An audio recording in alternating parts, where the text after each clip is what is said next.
Hello viewers, welcome to my channel English class. আজকে collective নাউনের part 3 করাবো। Previous ক্লাসে পার্ট 2 করিয়েছিলাম, যেখানে ছিল কালেকটিভ নাউন অ্যানিমেলস, অর্থাৎ অ্যানিমেলসদের যে কালেকটিভ নাউনগুলো হয় সেগুলোকে। আজকের আমাদের তাহলে কি করাচ্ছি, কালেকটিভ নাউনের যে থিংস মানে যে জিনিসগুলো হয়, যে ইনঅ্যানিমেট অবজেক্টগুলো হয়, সেগুলোর যে কালেকটিভ নাউন হয় সেটাকে নিয়ে আজকের ক্লাসে আলোচনা করব। তো নতুন ভিউয়ার্স হয়ে থাকলে অবশ্যই চ্যানেলটিকে সাবস্ক্রাইব করে নাও এবং ভিডিওটি ভালো লাগলে লাইক করো এবং বন্ধুদেরকে শেয়ার করে দাও। তো চলো আমরা আজকের ক্লাস শুরু করি। তো ফার্স্ট আরও একবার রিমাইন্ড করিয়ে দিই, কালেকটিভ নাউনটা কি।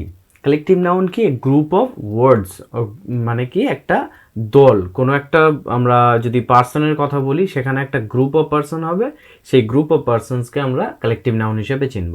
যদি গ্রুপ অফ অ্যানিমেলস হয় তাহলে সেটাকেও আমরা কালেকটিভ নাউন হিসেবে চিনব। আজকে যেটা দেখবো কি, গ্রুপ অফ থিংস, মানে একসাথে অনেক থিংস থাকবে, সেটাকে একটা নামে আমরা কি নামে ডাকবো, সেটাই হলো আজকের ক্লাস।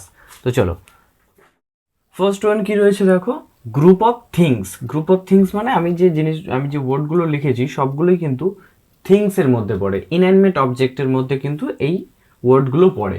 এবং এগুলো যখন গ্রুপ আকারে থাকে, একসাথে অনেকগুলো থাকে, তাহলে একসাথে অনেকগুলো থাকলে আমরা এস বাই এস যুক্ত করে প্লুরাল করে দিই। বাট একটা ওয়ার্ড হিসাবে যখন চিনবো, সেটা হচ্ছে কালেকটিভ নাউন হবে। সেই এই এই যে থিংস ওয়ার্ডগুলো রয়েছে, এগুলোরই কালেকটিভ নাউন কি হবে আজকে আমরা সেটাকে দেখে নিচ্ছি। যেমন পেপার। পেপার বলতে পেপারস করে দিলে অনেক পেপারস, বাট পেপারস যদি একসাথে থাকে তাকে আমরা কি বলবো? বান্ডেল। কি বলবো? বান্ডেল বলবো। তাহলে পেপার একসাথে থাকলে বান্ডেল বলবো। So A group of papers means bundle. Sticks. Sticks মানে কি? লাঠি।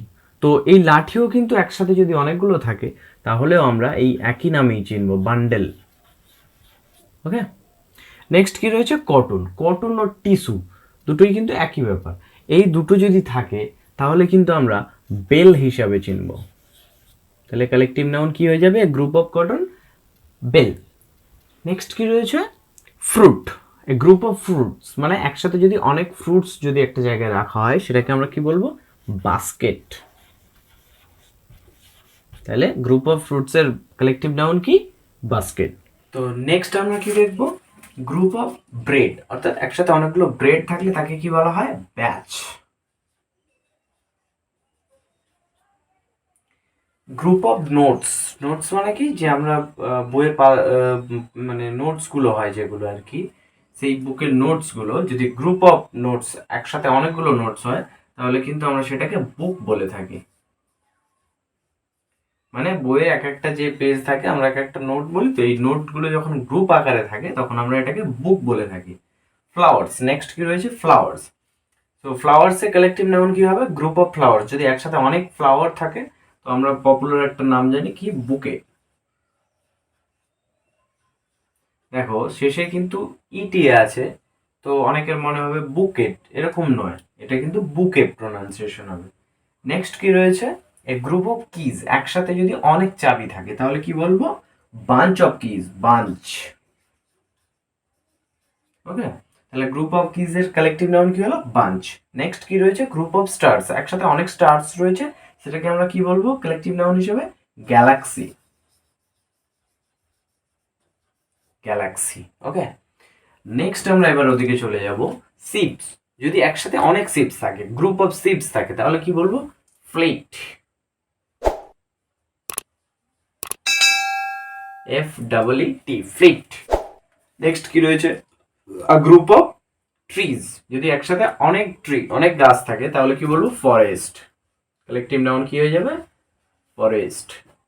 নেক্সট কি রয়েছে? বুসেস, ঝোপঝাড়। মানে একসাথে অনেক ঝোপঝাড় যদি একটা জায়গার মধ্যে থাকে তাহলে সেটাকে আমরা বলবো হেজ। লক্ষ্য করো ডি রয়েছে, আমরা ডির প্রোনাউন্সিয়েশন করছি না, মিউট রয়েছে, হেজ। ওকে, নেক্সট কি রয়েছে? Group of books. এবারে দেখো এখানে কিন্তু বুক তৈরি হয়েছিল নোটস দিয়ে, মানে গ্রুপ অফ নোটস হলে বুক হবে, বাট এখানে বুকস রয়েছে, তাহলে গ্রুপ অফ বুকস হলে তাহলে কি বলবো? লাইব্রেরি। লাইব্রেরি। ওকে, সো এই দুটো কিন্তু কানেক্টেড রয়েছে, একটু ভালো করে মনে রাখবে। যে গ্রুপ অফ নোটস হলে বুক হয়ে যাবে, আর গ্রুপ অফ বুকস হলে কিন্তু তার কালেকটিভ নাউন হয়ে যাবে লাইব্রেরি। নেক্সট কি রয়েছে? Cards. So group of cards যদি হয়, একসাথে অনেকগুলো কার্ডস হয়, তাহলে আমরা বলবো প্যাক। নেক্সট কি রয়েছে? Group of letters. একসাথে যদি অনেক লেটার থাকে তাহলে তার কালেকটিভ নাউন কি হবে? প্যাকেট। ওকে, নেক্সট ওয়ান কি রয়েছে? Group of shoes. So shoes actual কিন্তু আমরা দুটো, মানে একটা শু তো কেউ নেয় না, এই জন্য এটা শুজ বলা হয়। ওকে, এবং এটা কালেকটিভ নাউন কি হবে? পেয়ার। এ গ্রুপ অফ শুজকে বলা হয় pair. So pair of shoes এরকম কিন্তু বলা হয়। নেক্সট কি? মাউন্টেন্স। একসাথে যদি অনেক মাউন্টেন্স, অনেক পর্বত থাকে, তাহলে সেগুলোকে একসাথে কি বলা হয়? রেঞ্জ। Next one rain. ঠিক আছে, রেন বৃষ্টি। এই বৃষ্টি যখন হয় একসাথে হয়, এটা আরো ভালো বুঝতে পারবে, আমরা টয়লেট ইউজ করে থাকি যে শাওয়ারগুলো লাগানো থাকে, ঠিক আছে, মানে শাওয়ার বৃষ্টি আকারে পড়ে। এই রেন যখন একসাথে অনেক পড়ে তখন আমরা সেটাকে বলি shower. Okay, and last one rubbish, মানে আবর্জনা। একসাথে যদি অনেক আবর্জনা একটা জায়গায় থাকে সেটাকে আমরা বলে থাকি হিপ, মিন্স ঢিপি, হিপ, HEAP, হিপ। তো বেশ কিছু কালেকটিভ নাউন দেখলে যেগুলো থিংস দিয়ে তৈরি হয়েছে, মানে কি a group of things or a collection of things. আমরা কালেকশনও বলতে পারি, শুধু যে গ্রুপ অফ থিংস বলতে পারি এরকম নয়, আমি এখানে কালেকশন অফ থিংসও দিতে পারি। কালেকশন আর গ্রুপ কথার অর্থ কি, মানে অনেক জিনিস নিয়ে একটা কালেকশন তৈরি হয়েছে, একটা গ্রুপ, একটা দল তৈরি হয়েছে, সেটাই হচ্ছে কালেকটিভ নাউন। তো আজকের সেটা থিংসের ওপরে দেখলে, তাহলে কালেকটিভ নাউনের আমি 3টে পার্ট করেছি। যারা নিউ ভিউয়ার্স রয়েছো, পার্ট 3 দেখছো, অবশ্যই তোমরা পার্ট 1 পার্ট 2 দেখে নেবে, তাহলে কালেকটিভ নাউনের যে পার্সনের কালেকটিভ নাউন হয়, যে অ্যানিমেলের কালেকটিভ নাউন হয়, এবং আজকের দেখলে থিংসের ওপরে কালেকটিভ নাউন হয়, এই পুরো ব্যাপারটা ক্লিয়ার হয়ে যাবে। এরপরেও যদি কালেকটিভ নাউন নিয়ে যদি কোনো সমস্যা হয় তাহলে অবশ্যই কমেন্টে লিখে জানাবে, এবং ভিডিওটি অবশ্যই একটা লাইক করে দাও এবং বন্ধুদেরকে শেয়ার করে দাও যাতে তারাও ভিডিওর মাধ্যমে কিছু শিখতে পারে। তো আজকের ভিডিও এই পর্যন্ত। Thank you.